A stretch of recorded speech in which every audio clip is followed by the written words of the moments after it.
Okay, ladies and gentlemen, we have a lot to cover.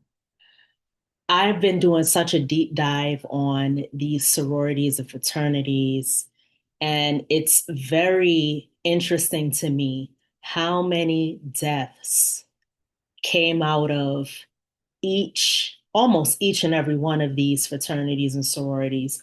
We've already covered Delta Sigma Theta. We've already covered Omega Psi Phi.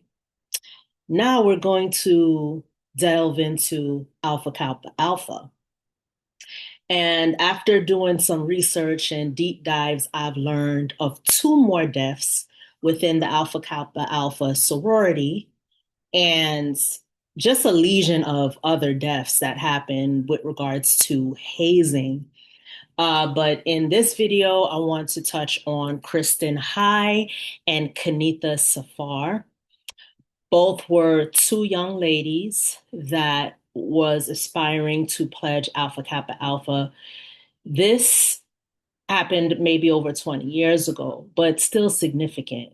These sororities and fraternities carry a very long history of hazing. And it's very sad. These two young ladies, they went to, I believe, California State University, which is not really known as a HBCU, but it adopted a lot of the HBCU culture.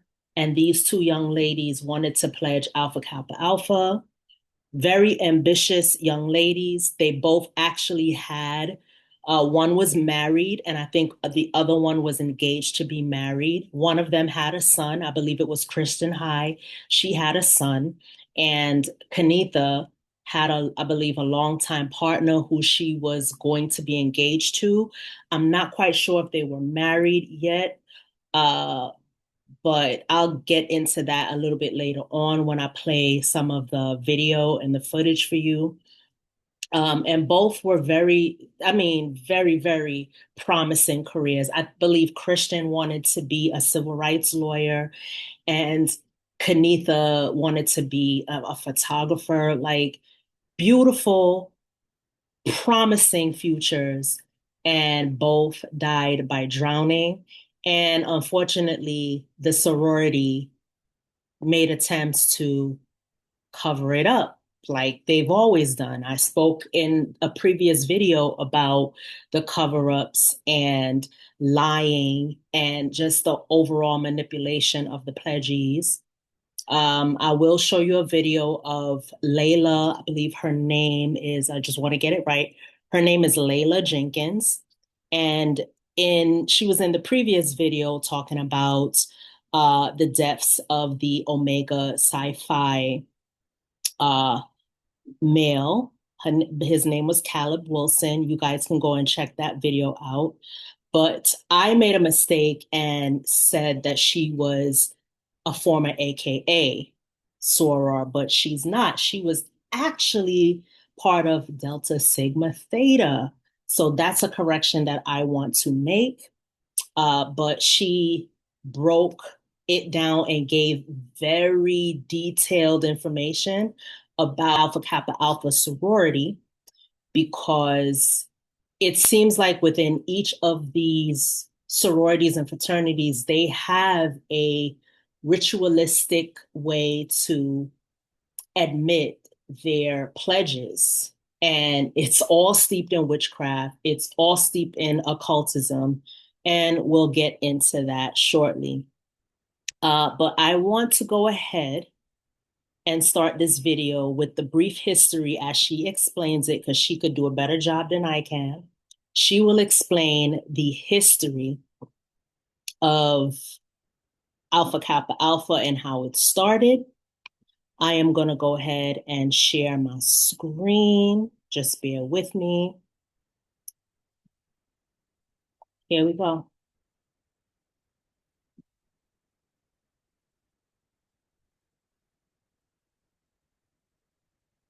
So let me start with who is Alpha Kappa Alpha? Alpha Kappa Alpha Sorority Incorporated, as known as AKA, is the first intercollegiate historically African American sorority. The sorority was founded on January 15, 1908, at the historically Black Howard University of Washington, D.C., so in Washington, D.C., excuse me, by a group of 16 students led by Ethel Hedgeman Lyle. Forming a sorority broke barriers for African American women in areas where they had little power or authority due to a lack of opportunities for Black Americans in the early 20th century. Alpha Kappa Alpha was incorporated on January 29, 1913. It says the sorority is one of the nation's largest Greek letter organizations, having had more than 360,000 members and 1,074 chapters in the U.S. and several other countries. Women may join through undergraduate chapters at a college or university, or they may be invited to join by a grad chapter after acquiring an undergraduate or advanced college degree. And when it comes to the shield, so let's look at the fruit. When it comes to the shield of AKA, we already saw that there's the Masonic handshake at the top. But you also will see, if you look towards the bottom, I want to say to the right, I'll circle it, you'll see the Greek god Atlas. And so when it comes to Wikipedia, they said in Greek mythology, Atlas is a titan. And so a titan means a pre-Olympian god. So this is a lowercase g god on the shield. Okay, Atlas. I'm going to stop it right there.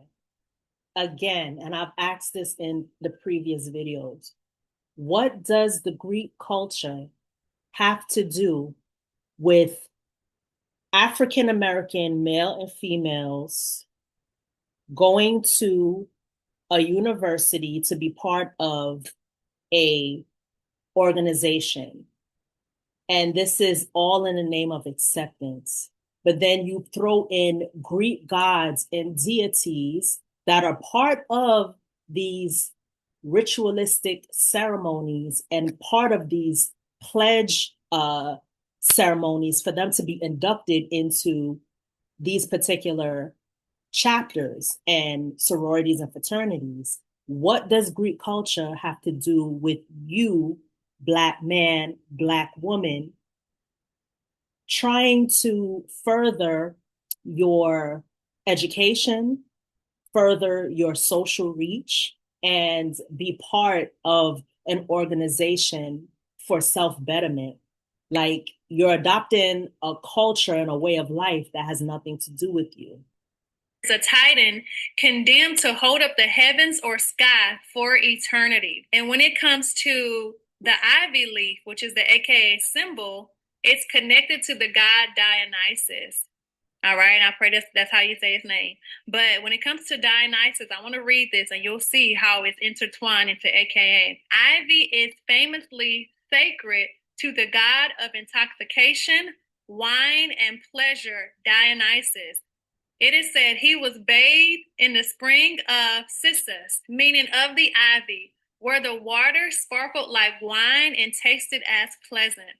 His nymphs and priestesses carried staves entwined with ivy. Dionysus himself wore a crown of ivy, which was meant to protect and guide the experience of intoxication so that the drinker may only experience the positive benefits of the wine. While Dionysus is commonly associated with drunken revelry, his cult rituals ran much deeper than that. It says intoxication. So is that why during Greek week or Hell week, is that why these college students that pledge in these sororities and fraternities revel in getting drunk and partying until they're in a mad stupor? Most of them are completely inebriated. Some of them probably are inebriated during these, what they call set ceremonies, and subjecting the pledgees to extreme amounts of torture, extreme amounts of hazing, humiliation, just taking them through all this stuff. And could it be that these high-ranking sorors and frat members are under the influence or encouraging these pledgees to become intoxicated and inebriated, which is actually dangerous. I said in a previous video, the first video I did, I should call it a series. The Sora for Delta Sigma Theta, one of the head sorors, encouraged the pledges to get in their car and drive while being sleep deprived. And this woman, Victoria Carter, crashed into a tree and died. And the sorority itself tried to cover it up because they wanted to absolve that chapter and that school from any wrongdoing. Only come from a heavy night of drinking. One can be intoxicated with spirit and enter a euphoric state. Ivy was not simply a plant of protection, but also a euphoric plant of prophecy. The nymphs / priestesses of Dionysus were said to be intoxicated by ivy as they were by wine. It is interesting to note that ancient Greek brides often carried ivy at their weddings, symbolizing fertility, fidelity, and union made in love. It also says Dionysus and Osiris, which is connected to Alpha, are both gods of the dead and are sometimes considered to be the same deity. And so I want to show you gods of the dead. So it's interesting to me that you have so many deaths because of hazing, right? And coming from someone who I used to practice witchcraft. So I know what incantations and rituals entail. And you are calling certain gods, calling upon the gods and the spirits, and you don't even know what or the back history or the meaning behind what you're pledging. They're encouraging you to pledge to gods, to deities. You just heard what she said, God of the dead, spirit of intoxication, God of intoxication, deity. Like, no wonder why the behaviors in these fraternities and these sororities are as such. Sure. The head of Dionysus crowned with ivy wreath. So I want to show you how this is connected to AKA. I actually located the initiation ritual of AKA. It's available online. Okay, it's public information. I didn't steal this from nobody. It is online. Okay, and so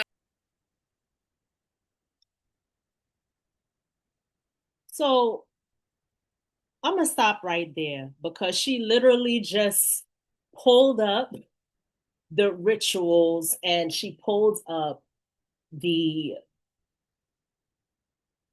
wording and what they say upon indoctrination into these particular sororities and fraternities. altars are used for worship and sacrifice of God or a god. So I want to show us the altar for the Day of the Dead. So the Day of the Dead is essentially a day that in Mexican culture, they actually remember their relatives, their dead relatives. So they set out these altars to pretty much summon the spirits of their dead relatives. And I want to show you how it looks. And if you notice, there are huge white candles, the same candles that the ritual emphasized, huge white candle entwined with ivy. So I went on to botanica.com. Okay, it's a witchcraft store, and it's actually called the Home Depot of Spirituality because what's happening with these altars, this is witchcraft that's being done. The altar that's set up in AKA, that's witchcraft that's being done at that altar. And so I wanted to use their explanation as to what the white candle represents, okay? So when it comes to the white candle, it says the white candle represents the highest level of consciousness. It says in many traditions, white candles are used for rituals related to spiritual purification, protection, and consecration. They said the color white is often associated with purity, innocence, peace, harmony, truth, unity, and goodness, and is often used to represent the higher self and the divine. It says in rituals, white candles can be used to symbolize the presence of the divine or to evoke a sense of peace and serenity. And so when you go on in the ritual, you will see the pledge. It says, "To thee, O Alpha Kappa Alpha, we pledge our hearts, our minds, our strength to foster their teachings, obey thy laws, and make thee supreme in service to all mankind. O Alpha Kappa Alpha, we greet thee." And so in Mark 12:30, it says, "You shall love the Lord your God with all your heart, with all your soul, with all your mind, and with all your strength." So it looks like instead of God. Let me ask a vital question. For those people who have already been indoctrinated and inducted into these sororities and fraternities, who claim that they are Christian, you have your church, the God you worship, and then you have your sorority and fraternity. And the prayers in which you say in both of these facilities, it's your place of worship, and you are also praying and uttering this doctrine that is represented or by your chapter or by the fraternity or sorority itself. And both are in opposition to each other. Both doctrines are in opposition to each other. One is saying, Alpha Kappa Alpha, I pledge thee, whatever your sorority or fraternity is. And then you go to your same church, your same place of worship, and you say something entirely different, which means you're living two separate lives and you're praying to two separate gods, which I find very hypocritical. And I am not a religious person. I'm spiritual in nature. But if I were religious and if I was deeply embedded in the Christian faith, from the outside looking in, not being part of a sorority or fraternity, I would believe that is hypocritical, which it is hypocritical. So anyway, I'm going to bypass that. And I want to get to what she's talking about with regards to the Christian doctrine. Because many of you guys that are, or many of people who are engaged or represent these fraternities and sororities claim that you're Christian and you're all about Christ and the Lord.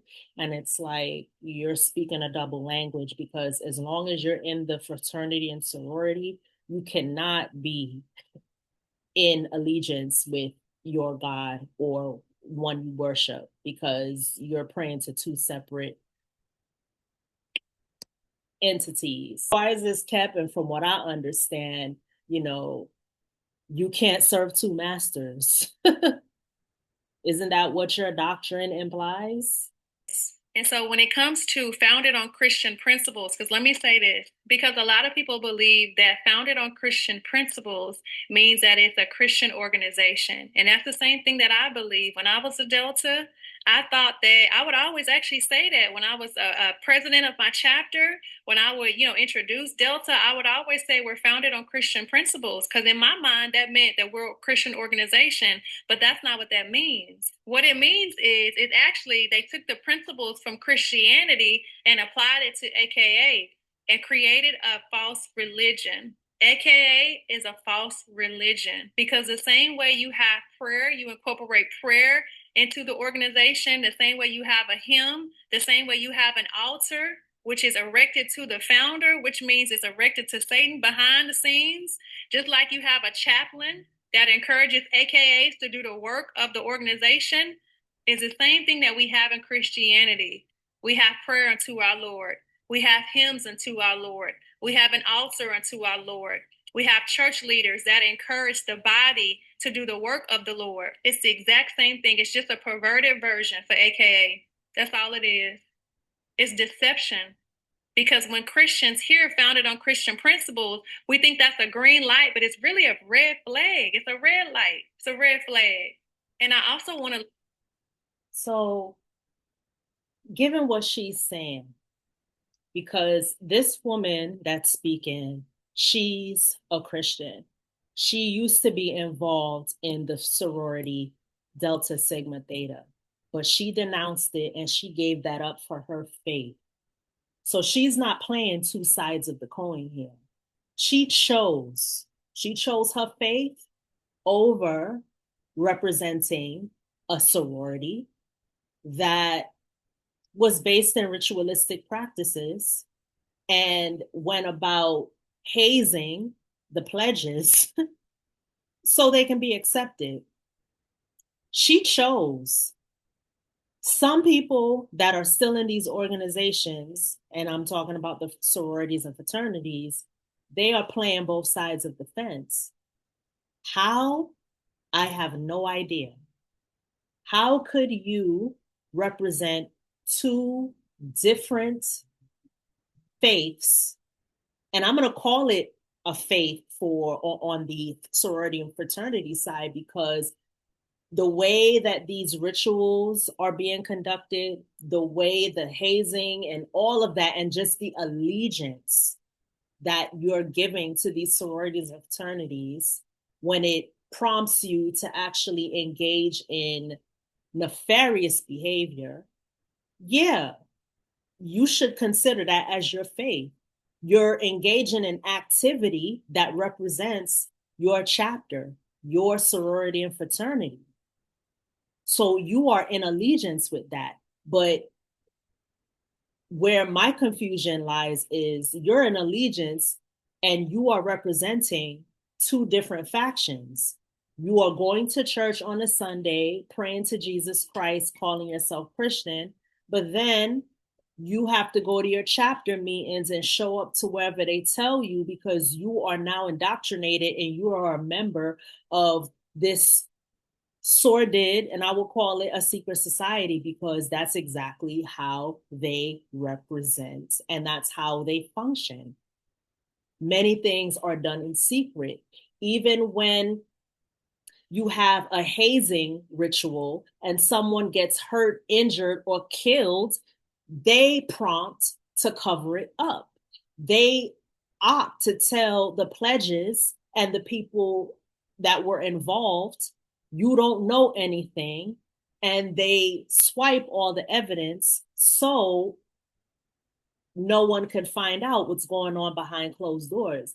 To me, that operates like a secret society. But what I want to do is get into the real crux of it all and why I believe that this is Satan led. This is some demonic stuff. And the two videos that I had previously talking about Delta Sigma Theta and Omega Psi Phi as being very cult like, very demon like, I'm about to get into why that is very shortly, but I'm going to get into this part here. And she is talking about, in this segment, she's talking about the actual underground portion and rituals of the whole thing. So I'm going to back that up and let me play that for you now.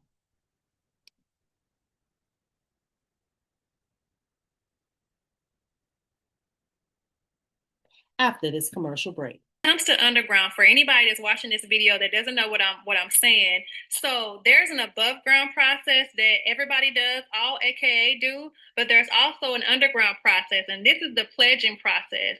Okay, this is where the people online, so it could be split line, it could be a few girls, it could be all the girls, where they meet up at nighttime and they pledge. Okay, they'll either get pledged by the line prior, a few lines prior, the alumni chapter, however, whoever wants to come out and see the girls, and they go to a place and it's called set. Wherever they go to, they're going to set. And so I wanted to explain what set means, who set is, because everything has a meaning.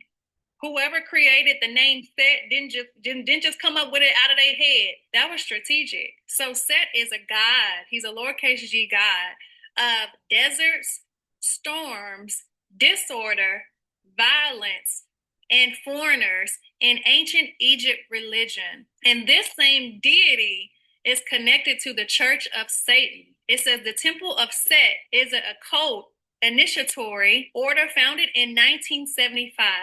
The temple was established in the United States in 1975 by Michael and what's his last name? An American political scientist, military officer, and a high-ranking member to Anton Lavey's Church of Satan. It says, dissatisfied with the direction. I'm going to stop it right there. For those of you who don't know, and for those sorority and fraternity members living under a rock, Anton Lavey and Michael Aquino are members of the Church of Satan. Here is Michael Aquino, and I'm also prior military, which when I found this out, this is scary to me. This is Michael Aquino. I don't know if you guys can see this, but if you can't, look him up. Michael Aquino, Aquino is his last name. This is Michael Aquino. I remember this picture from way back in the day. He was asked to speak on a talk show, and the name of this talk show was Sally Jesse Raphael. She was a talk show host, I believe maybe in the mid 80s, early 90s. And Dr. Michael Aquino was brought on to represent the Church of Satan. And I wish you guys can see this, but I don't know if I could blow it up anymore. But all you need to do is Google it. You just Google his name and you will find his picture. You see what it says right here? Temple of Set. Didn't she just reference Temple of Set or Set? And that's exactly what the Delta Sigma Thetas go to for their underground initiations. Now you see how demonic this thing gets? What's even scarier is this man in his old age right now. He's a high-ranking officer and member of the military. I'm not sure what branch he's in, but this man is a high-ranking member within the armed forces. He has like basically, and I'm not even really sure what his ranking is. I need to do some more research on this, but the fact that he's in our military is the scary part. This is Michael Aquino right now. He's an older man. And you see how decorated he is? Oh, here it is. Temple Set founder. He was the founder of Temple of Set, which is a satanic organization. He is a lieutenant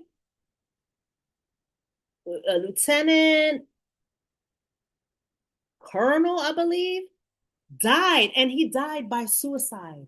I'm finding this out in real time, like all of you. And he was the founding member of Temple of Set, which this former Delta Sigma Theta member, Soror, who denounced that organization she just mentioned. And Set is what you guys call your underground rituals. This, my friends here, this creepoid, this scary MFer right here, this is Anton Lavey. This man is one of the founders of the Church of Satan. You see how evil he looks? So you see how you guys are really playing with fire here? Y'all playing with fire. Y'all don't even know what y'all doing. And you call it a brotherhood, a sisterhood. It's like, it's everything but that. You're entering into satanic and demonic territory and you don't even know it. I'm going to get into the point of this whole video. Kristin and Kenitha, pledges of Alpha Kappa Alpha, who died by drowning during a ceremony. And I believe it was a set ceremony that they went to. But I'm going to start it right here because it gets into the Black Greek culture and it explains it in its entirety. And I will stop throughout for commentary. Cal State LA is not an HBCU, but Black sorority life grew there in the mid-20th century as Black enrollment increased and students sought community and support. The use of Greek letters was never tied to ethnicity. It began in 1776 with Phi Beta Kappa to symbolize scholarship. Originally a secret social and literary society, it later evolved into an academic honor society. Long before Black Greek letter organizations emerged, Black Masons had already built systems of governance, mutual aid, abolition, and... Hear that? Black Masons. Who are the Freemasons? The Freemasons are secret society. Who are the Eastern Stars, which is basically the female chapter of Freemasons? They're a secret society. That's who these Greek fraternities established their basis from. Freemasons. I took some notes from the video, and basically the Divine Nine, which is your fraternities and sororities, was formed in the early 1900s by Prince Hall Freemasons. Secret society. All from the basis of white people did not want them to join their fraternities and sororities, so they created their own. Why are you trying to follow in the footsteps of your oppressors that don't even like you because they didn't want you to join something, so you created your own? But what it turned into and what it is today is highly demonic. So basically, it all came full circle.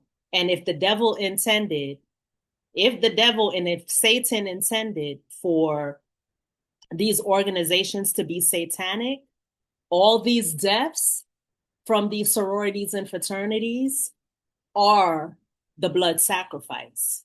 But I'll continue. Founded in 1784, Prince Hall Freemasonry created spaces for literacy and leadership when Black Americans were excluded from white institutions. Prince Hall secured a charter for African Lodge number 459 and even opened a small school in his home for Black children denied education. Not just that, Prince Hall Freemasons played a significant role in the development of early Black churches. After being pushed out of segregated congregations, Richard Allen founded the African Methodist Episcopal Church in 1816. While Absalom Jones became the first Black Episcopal priest and established St. Thomas African Episcopal Church. Similarly, James Varick helped found the African Methodist Episcopal Zion Church in 1821. After the Civil War, what's really ironic to me is you have Freemasons that are forming Black churches. So they're coming from one ideology and creating institutions, I would say. So they're forming institutions which are Black churches, and they're part of secret societies. And we all know today what secret societies are based off of. They're secret. They don't want the public to know what's going on and what they're doing behind closed doors. It's a form of exclusion, which is so funny. They come from a very closed and locked away secret society, which only certain people are allowed in, but they're creating churches that is based on inclusion, or Black churches. So they did it with the idea that if we're going to be, or if we are excluded from these white facilities and these white organizations, let's create our own. But fast forward till today, Not saying that a lot of these sororities didn't have great members that went on to do extraordinary things. You know, some fraternity members, excuse me, some sorority members that I learned about through this video was Felicia Rashad, Vanessa Bell Calloway. You had oh my goodness. Oh, many actors and actresses. You had Toni Morrison, which she's a very accomplished author. You had oh my goodness, can't remember her name, but she was a political figure, a Black woman, ran for president, and her background, her ethnicity is Bayesian. I was very surprised when I learned that.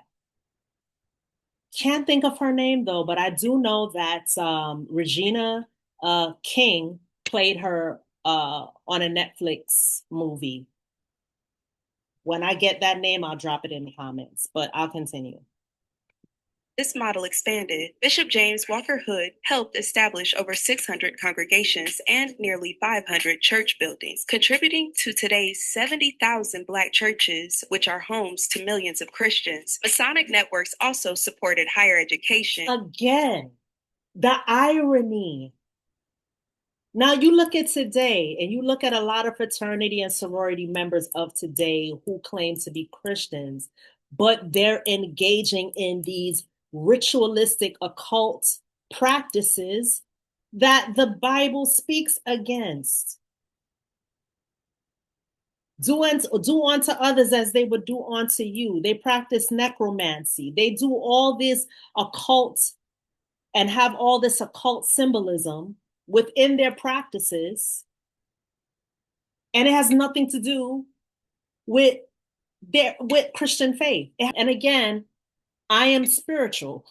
I don't come from a religious point of view.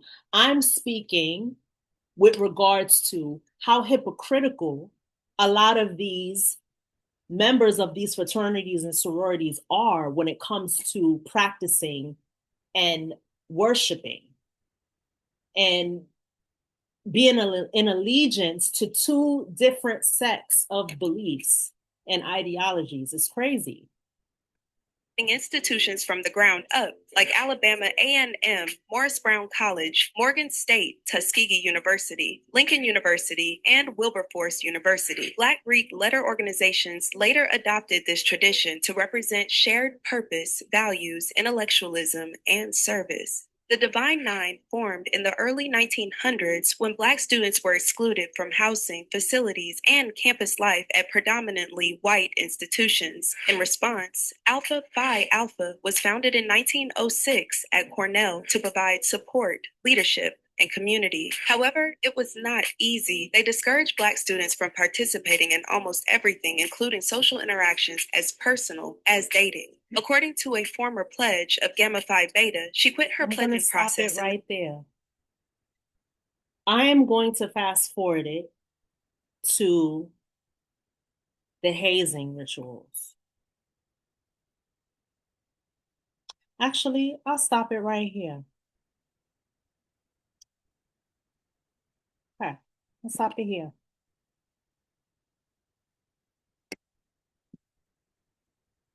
Sorority for me. As activism grew, some chapters became more guarded and developed stricter pledging cultures, leading to expectations of proving oneself. Because early organizations focused on survival and academic uplift, there is no evidence that hazing was part of their original intake processes. Hazing emerged later, influenced by other fraternities that adopted militarized initiation styles modeled on the U.S. Navy's Hell Week. The first anti-hazing law, passed in 1874, sought to curb abuse at the Naval Academy. These practices relied on sleep deprivation, physical strain, and psychological pressure to enforce group cohesion. As they spread in the mid-20th century, some Black chapters adopted similar elements, such as head shaving, numbering, and structured public presentations by the 1940s and 1950s. From the late 1970s through the early 1990s, several Divine Nine organizations faced serious hazing-related incidents. Omega Psi Phi recorded the deaths of Robert Bazile, 1977, Nathaniel Swinson, 1978, and Van Watts, 1983. Alpha Phi Alpha experienced the 1989 death of Morehouse student Joel Harris, and Kappa Alpha Psi drew national attention after the 1994 death of Michael Davis at Southeast Missouri State University. Conditions were often worse on predominantly white campuses where fraternity. So I'm a military veteran. I was in the Navy. And when I entered the military in 1998, hazing was completely not tolerated. It was against the naval instruction, not tolerated. It was a custom that was adopted way back in the day, but it's not, and it definitely will get you in trouble now if you engage in that type of activity and behavior, right? You have these sororities and fraternities that are literally hazing their pledges, and it leads to death. So, like I said, if Satan wanted to collect, or if the devil wanted to collect, it's doing it through the sacrifices of all these sororities and fraternities that are putting their pledges under extreme amounts of torture, sleep deprivation, starvation, dehydration, all of these different torture tactics, which leads to their death, them getting severely injured or seriously ill. And in the name of brotherhood and sisterhood, they cover it up. Who are you in allegiance to, God or Satan? If you have to, if the culture or the Greek culture permits the act of hazing, and a lot of these instructions within the organization prohibits that, but they still do it anyway. These orientations that a lot of the pledges go to prohibits hazing, but up in the upper echelon of the hierarchy, they do it anyway. They put the pledges through this extreme torture, which leads to their death. So tell me, who are you in allegiance to, God or Satan? Because it seems like Satan to me. It just seems like you're just collecting bodies all in the name of being an allegiance to your eternal order and your sorority. That's what it looks like to me. These accounted for 47 hazing deaths during the same period. Unfortunately, hazing is not unique to Greek life. It appears in athletics, music programs, professional environments, and especially the military. Wherever secrecy, hierarchy, and tradition overlap, hazing persists. By the 1990s, I'm going to go back to the beginning of the video, and I'm going to introduce you to who the topic of this video actually is referring to. And I find it sad. And I'm going to get into, some commentary by the mother of Christian High and a former Alpha Kappa Alpha member, just to show you how nefarious this thing goes. We can subpoena witnesses, we can subpoena documents, and hopefully in that process can finally. I'm going to have to go back to the beginning. Were pulled from the surf around midnight, but High's family contends she died in an Alpha Kappa Alpha sorority ritual. We're left grieving, She was a daughter to this man, a daughter to this woman, a mother to my son, Skylar Gray Office, and my fiance. Police who's read up say that there is no evidence of criminal wrongdoing in this case. They say there is no alcohol, no coercion, no reckless endangerment. Why launch a $100 million lawsuit against the sorority? The Cal State LA chapter is trying to quietly distance itself from this deadly accident. What a civil lawsuit allows for is a discovery process. And in that process, we can subpoena witnesses, we can subpoena documents, and hopefully in that process can finally get to the truth of what happened on the night of September 9th. These girls reportedly witnessed the horrifying drowning, yet High's relatives say they can't understand why they're so hesitant to talk about what happened.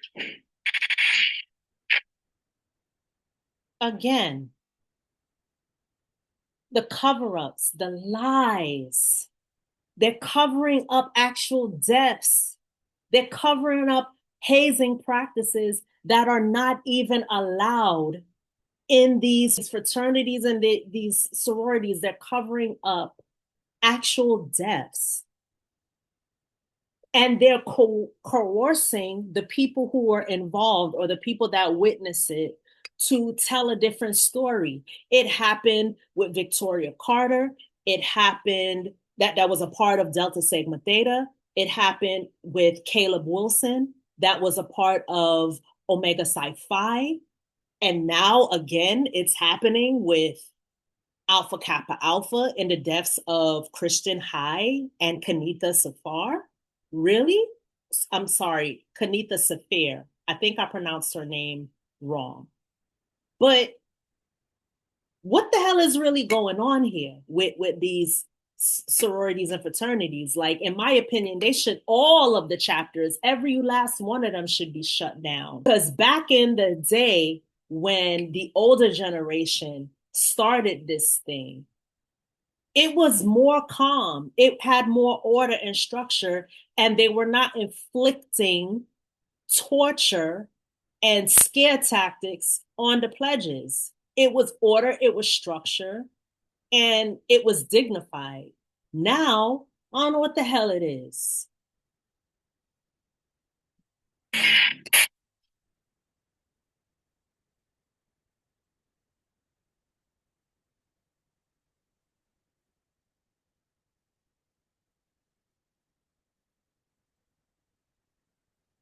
Kristin and Kenitha were two young women at California State University, Los Angeles, each working toward promising futures while juggling school, work, and personal responsibilities. Kristin, born in 1980, was a sophomore and the mother of a young son, Skylar. Her family described her as driven, academically strong, athletic, and a natural leader. Kristin and Ike's dad was an ex-professional basketball player for the Detroit Pistons. And he was 6'9", where Kristin grew to be 6 feet. And she was a 6 feet, green eyes, blonde bummer, I call her, with a competitive spirit, even in kindergarten. So here you have a beautiful young mother with her son. His face is blotted out, maybe because of the privacy issue with that.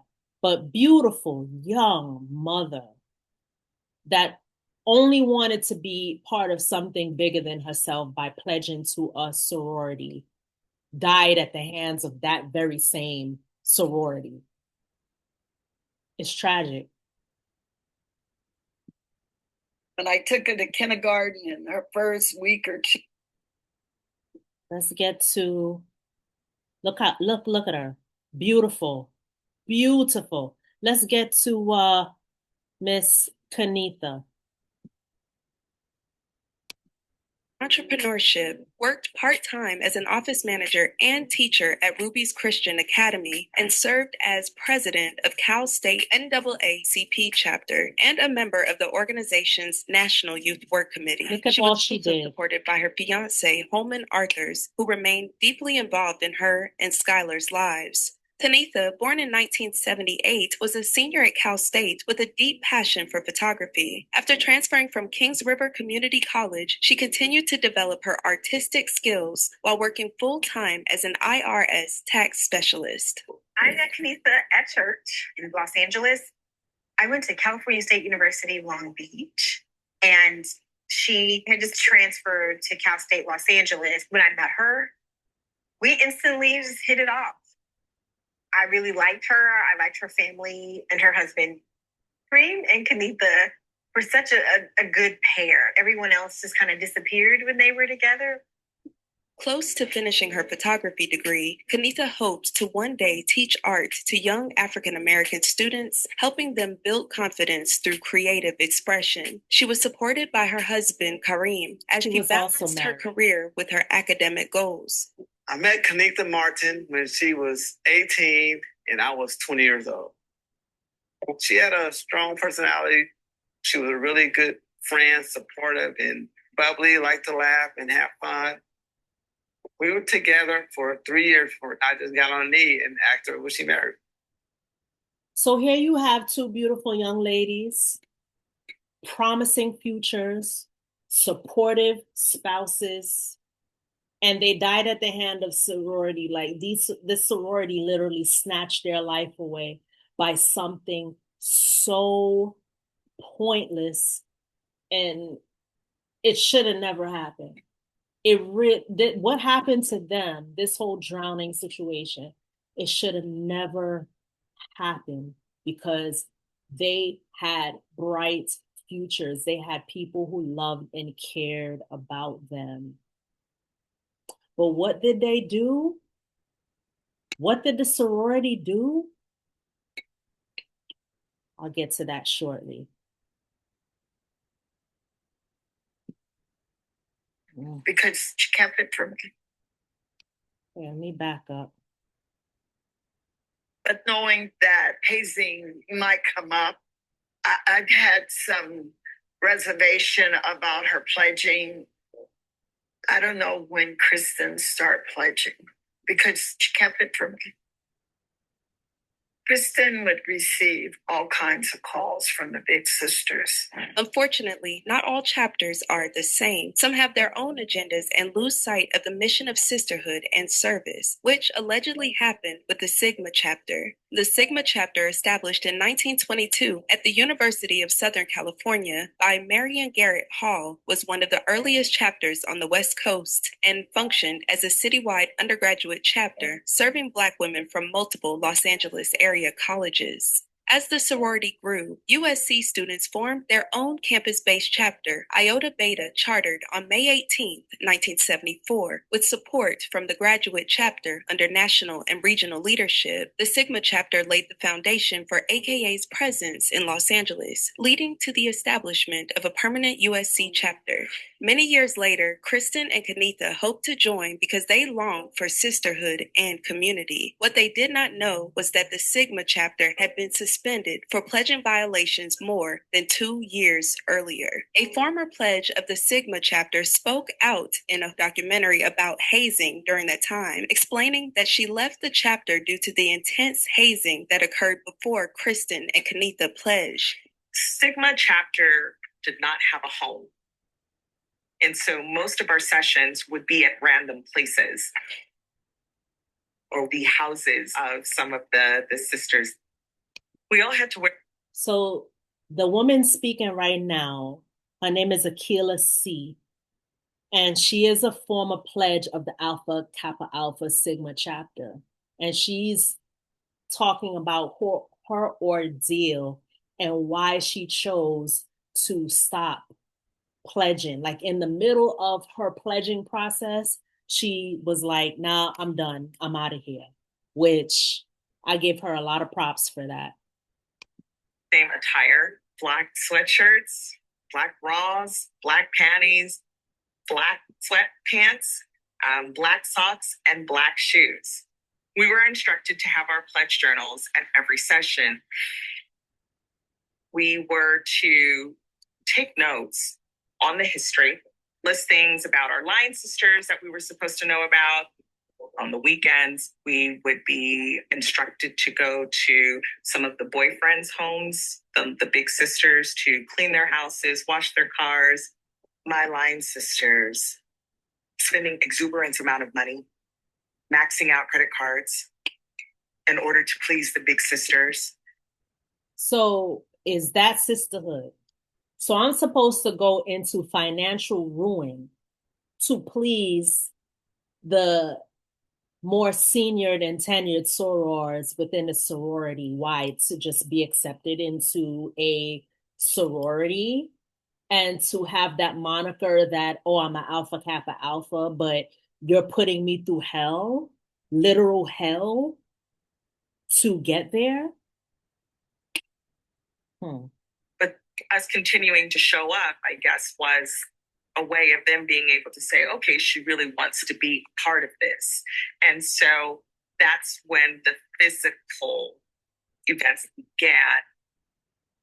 one night we're in session at one of the big sister's parents' homes, and I didn't answer a question correctly. They were trying to find something to punish me with. And so that big sister opened up the kitchen sink and pulled something out of it. I did not know what it was. And she opened it up. She poured a little bit in the capful and she said, drink it. And so I drank it. And all of a sudden I began feeling lightheaded. I was sweating. I'm getting sick. It was my line sister who said, I think we need to take her to the doctor. The Dean of Pledges says that we do not say anything about what was really happening. She then instructed my line sisters to take me to the hospital and to reach back out to her at the visit to the doctor. One night, we had session in my apartment. All of us were on the line on our hands and knees. There was a big sister, and there was a question that she had asked me about the history. And I didn't answer her in a way that was pleasing to her. And she had taken her foot and raised it all the way back as far as she could lift her leg up. And she kicked me so hard that I went down and into my other line sisters and kind of knocked them down. That just did not, in any shape, form, or fashion, scream sisterhood to me. She said it herself. What about that represents sisterhood? Inflicting violence and causing your sister to be ill, having her drink probably contaminated, dirty water, whatever it was from the sink, where she got ill and had to go to the hospital. And to absolve yourself from any wrongdoing, you basically coerce other sisters and other line sisters to not speak a word of it, not say anything about the situation. What part of that is sisterhood? I keep asking the same question in each and every video, because this is what their philosophy is based off of: sisterhood. These hazing practices are based off sisterhood. And what concerns me is some of these elder women in the sororities know that this is going on. And I'm not talking about the ones that are in college either. I'm talking about the elder ones, the ones who are in the graduate chapters, or they are senior. They're like the aunties and the grandmas of the sorority that came from, back in the day. And they know that this is going on. And some of these incidences have been reported to them. They are fully aware of what these hazing practices and these rituals entail. They know it full and well. And they know that these sisters, and even in the fraternities, these brothers, they know, the elder ones know what these pledges are being put through. And no one is saying a word. Instead, they want to cover it up. So my question is, who are you representing? It ain't God. That sound like y'all sound like the spawns in the seed of Satan to me. Especially if you covering up wrongdoing where someone got injured or hurt. And another thing, a lot of and I'm talking about the college sorors and the men that are in these fraternities, a lot of the ones that are already inducted, they're so power driven and so narcissistic that they lack empathy. They care more about the fraternity and the sorority and the organization more than they care about the livelihood of the pledgees. They care about representation so much. They'll go and they'll put on their Greek letters, and they'll wear their Leatherman jackets with the Greek letters on it, and they'll do all their hand and sign signals and do the line dances and all that. That matters to them. But the life of these innocent young men and women, some of them know that they'll be hazing, but they can't even conceive in their mind what they're about to be put through.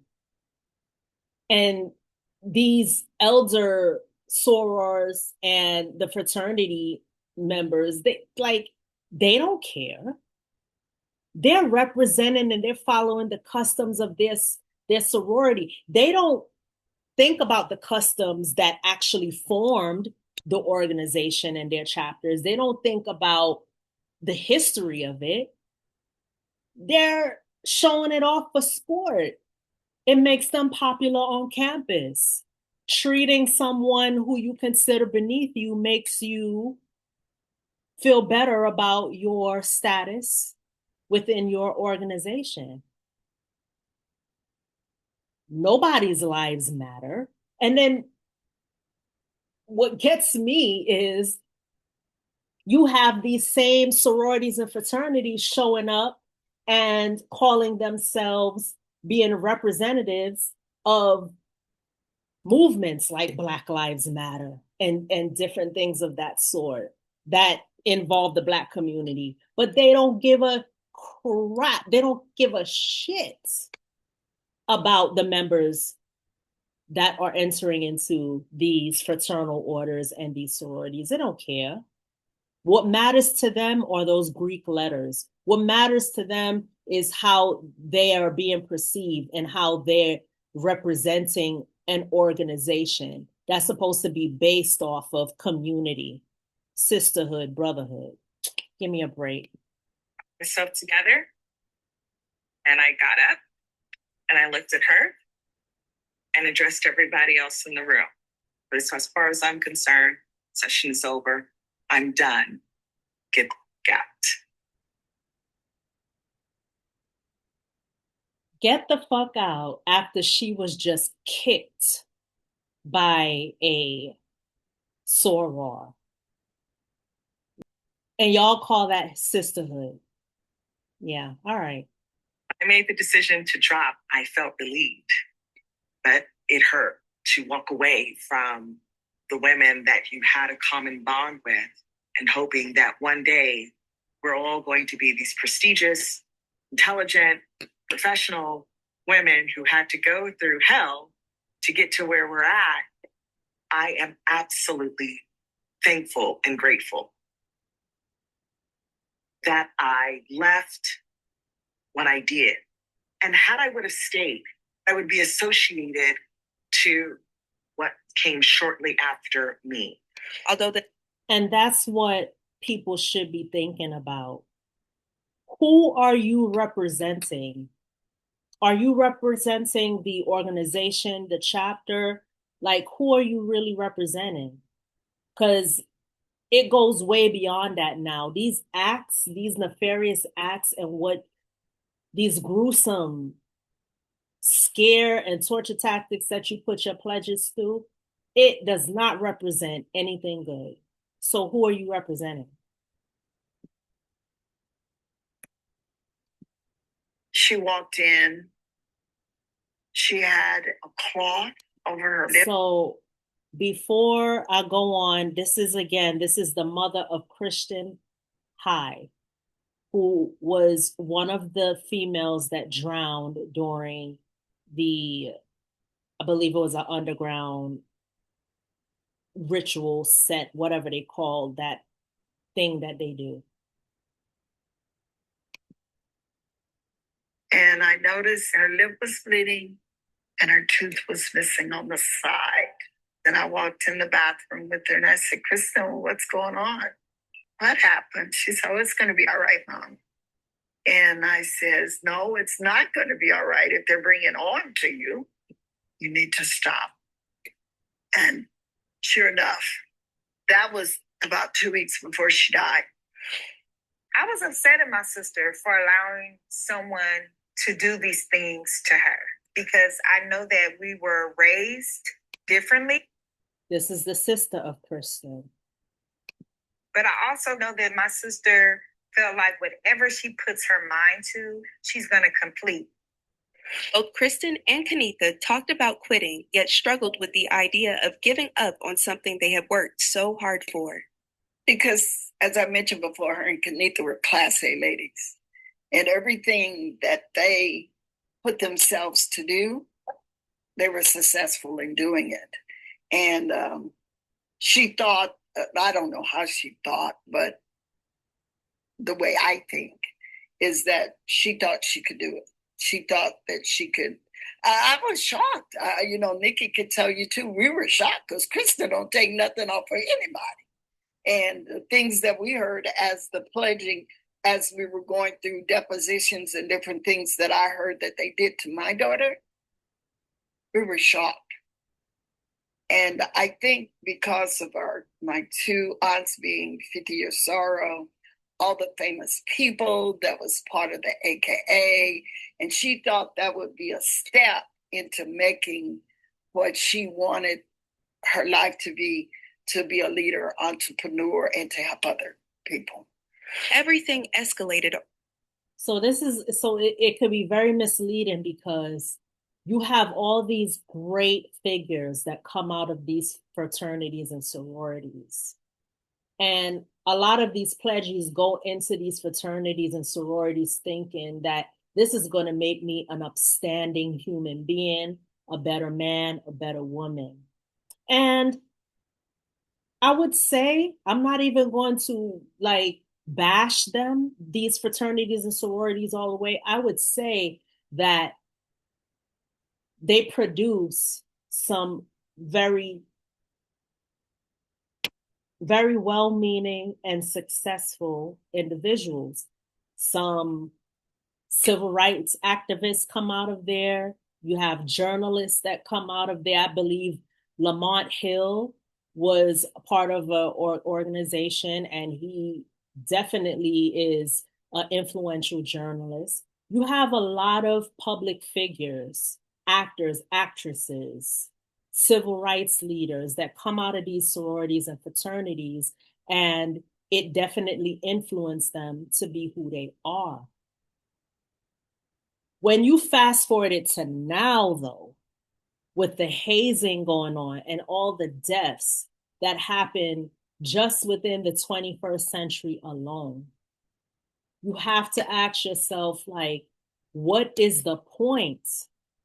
Why do we lose, especially at these HBCUs, why do we lose so many Black brothers and sisters at the hands of hazing?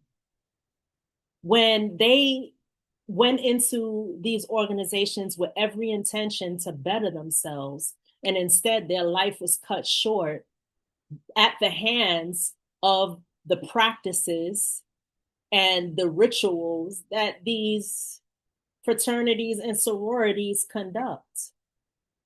I'm pretty sure when they entered and became a pledge and decided to pledge, they did not think that they were going to lose their lives. They had no idea what they were in for. And somehow, their death became their fate. Night of September 9th, when 11 women gathered at Dockweiler Beach, 4 hopefuls and 7 women associated with the citywide chapter. Police first noticed the group around 10 p.m. running in orderly lines along the sand. Although the beach was closed, officers later said they did not question the women because the activity appeared to be an organized exercise. The families, however, alleged that the pledges were blindfolded, tied together, and led into rough surf after performing strenuous drills on wet sand. The young women wore heavy sweatpants and sneakers that quickly absorbed water, weighing them down as they moved. Waves climbed as high as 10 feet that night, and the darkness made the already dangerous conditions even more treacherous. Through deduction.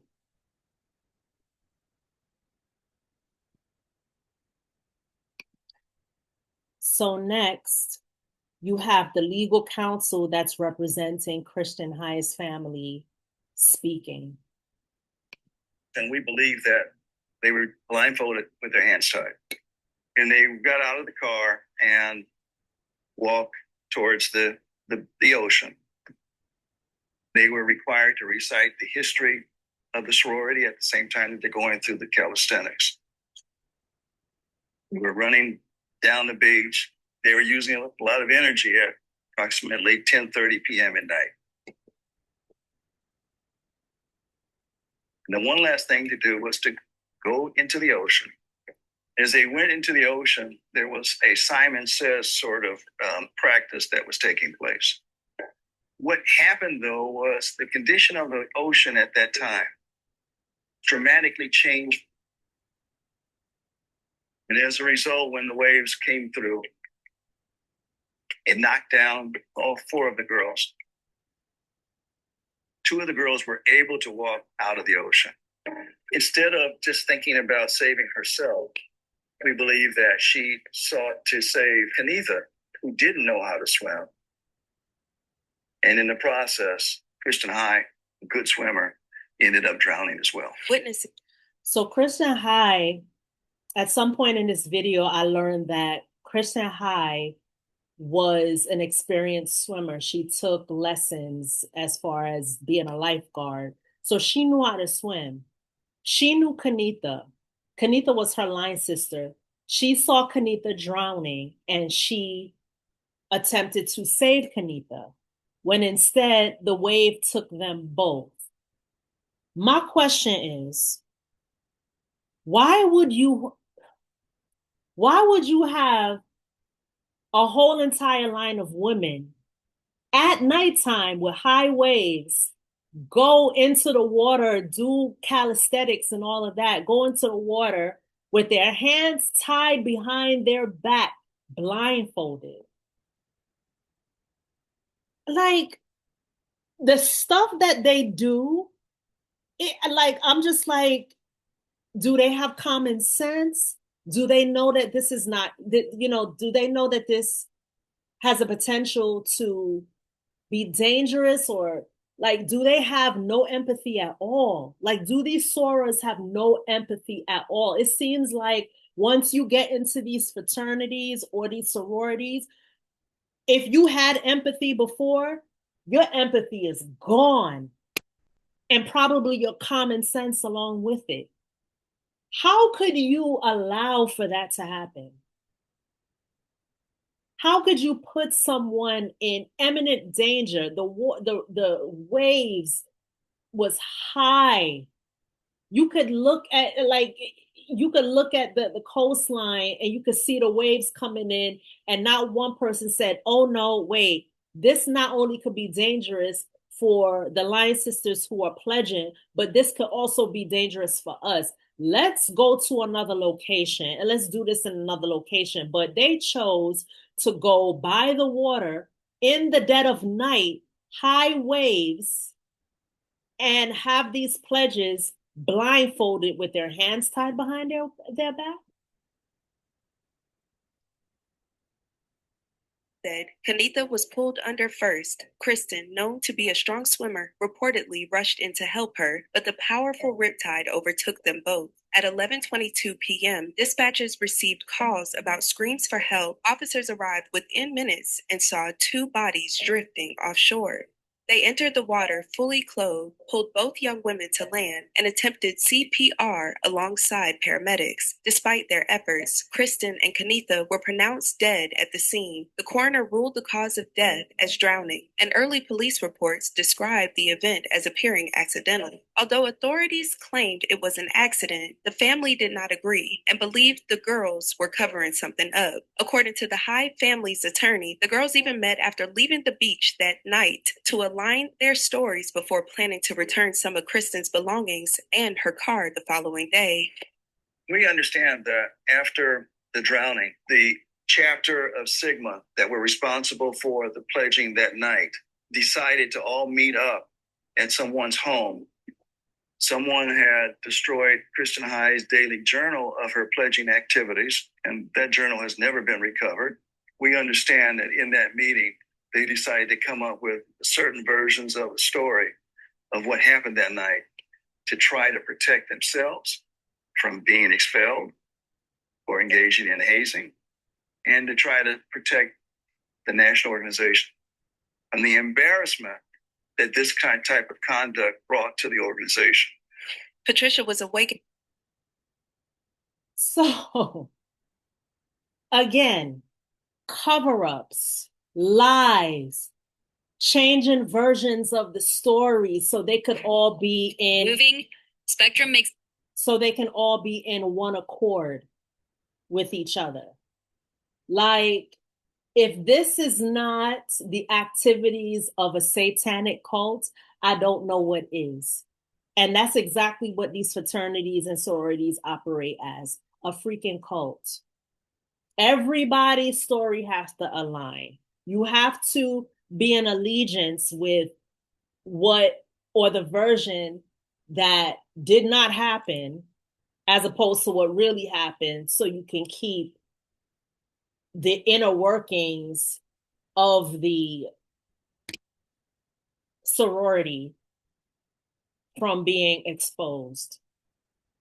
The hazing rituals, which should not be taking place, by the way, because in every one of their orientations, they literally reprimand that and say hazing is not allowed. But because hazing is part of the culture and is deemed as a rites of passage into the fraternity or sorority, this is how they conduct their organization. And what boggles my mind is, with all these deaths that are taking place, the chapters are turning a blind eye. The school literally is sweeping it under the rug because it looks bad. If this keeps happening across all these different Divine Nine organizations, it's going to force an entire closure of all these chapters. Because what is it good for? Death? Okay, yes, it produces some great individuals who make a change and leave a mark on this world. I won't deny that. But deaths outweigh that, though, in my opinion. You could be great and you could go on to do great things without being a part of a Divine Nine organization. You could be great and be just as influential and just as prestigious without these organizations.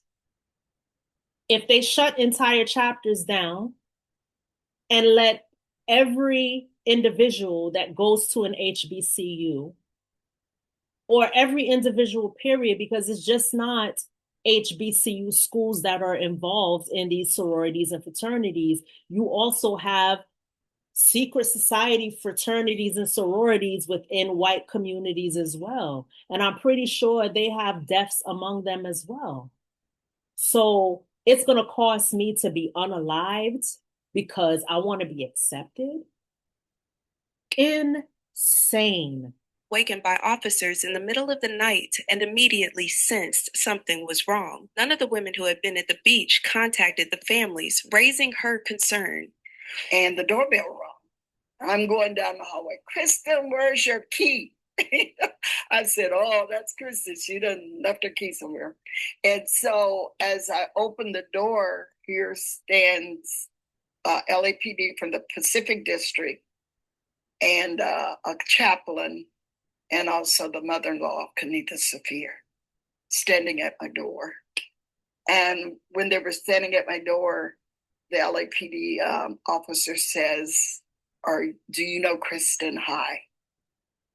And I immediately know, because the work that I do as a chaplain and everything, I immediately said, oh no, because he introduced the chaplain too.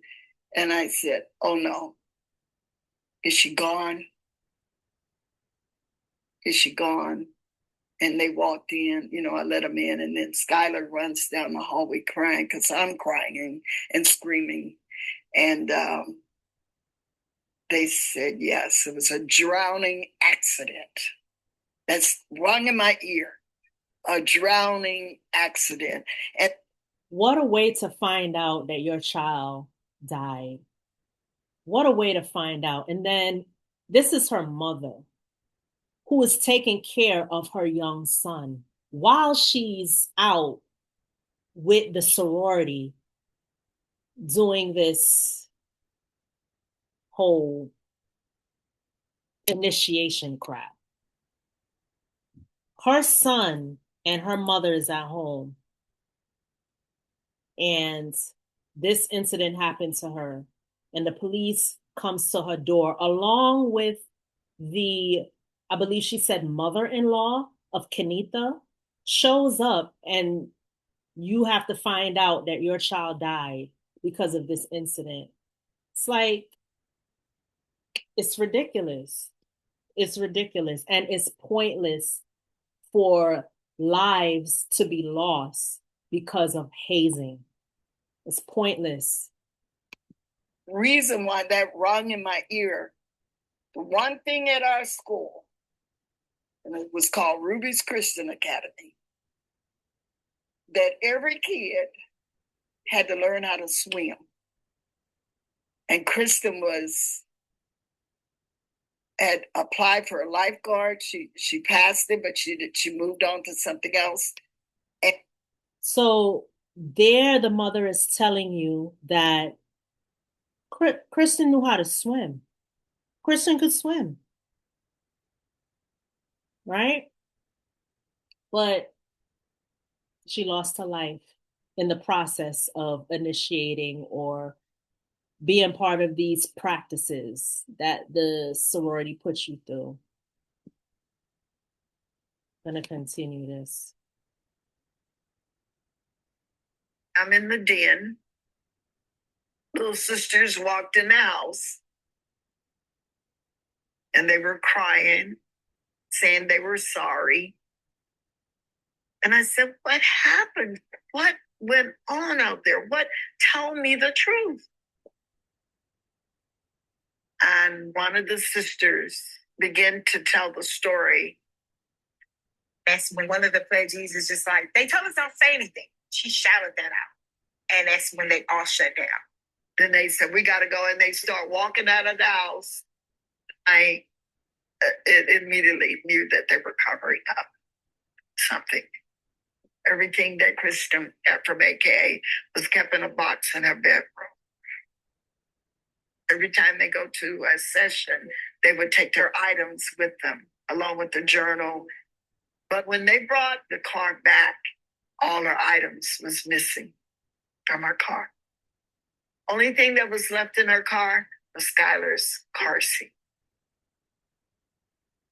We began to realize everything that she had of AKA was gone. They were trying to wipe out any evidence that she was pledging. When Kristin was pledging, some of the pledgee sisters would come over to the house. After Kristin's death, the interaction with the little sisters dissolved. If nothing really happened, why don't they answer our calls? They ran away and tried to hide. Some went out of the state, some went out of the city, and we had no contact, no way to get in contact with anybody. So we couldn't get any information about what happened. Crime at Dockweiler State Beach is not... I'm going to end it right there. Both families, you have the mother of Kristin High, and there you just heard the husband of Kenitha Saafir, literally saying that after their death, everybody turned a blind eye. Everybody acted as if nothing didn't happen. They stopped communicating with them. They stopped engaging with them. You heard the mother of Kristin, and I'm going to stop the screen share. You heard the mother of Kristin say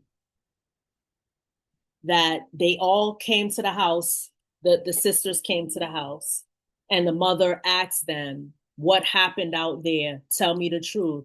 And one of the sisters blurted out, they told us not to say anything. And that's when everybody shut down and stopped talking. It's a secret society.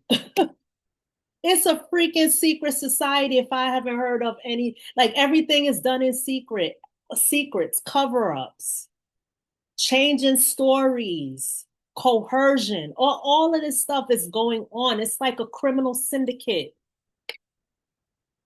You mean after this whole incident happened where they were responsible for the deaths of these two young Black sisters, these two beautiful Black young women who had people that loved and cared about them? You mean to tell me nobody had answers?